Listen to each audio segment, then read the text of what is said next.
Okay, so today we're going to make a circular motion.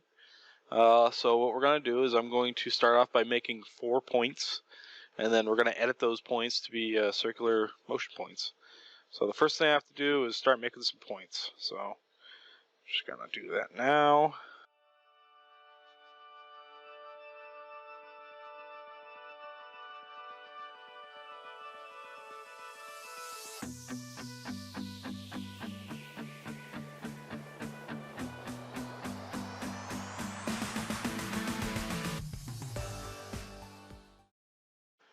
Okay, now that I have 3 points, I can start making them into circular motion points. So how I'm going to do that is I'm going to use my cursor keys here, and I'm going to, so the first one is a linear point, point 1. So then I'm going to go down to point 2. That one's linear point 2. I'm going to go over to the L with my cursor, and then I'm going to hit right here where it says choice.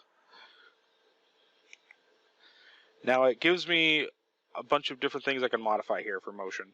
So if I go down to circular and I hit enter,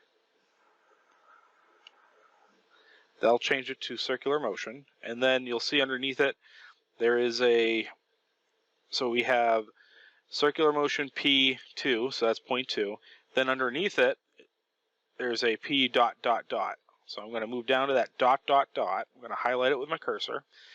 And then I have a choice here, so I can enter value or hit choice. I'm going to put in 0.3, so I'm just going to type with the numpad 3. And then I'm going to hit enter. So what that does is it says, okay, you're starting at 1, and then you're going to do a circular move through 2 to 3. And that's going to give it the arc we need to have it do the circular motion. And then I'm going to have it just do a linear motion to 3, so that's the end point. So now I'm just going to test it out, just to make sure it moves. I'm just going to go back to the start, and it does that circular motion back to the end point. And there you go. That's how you do the circular motion.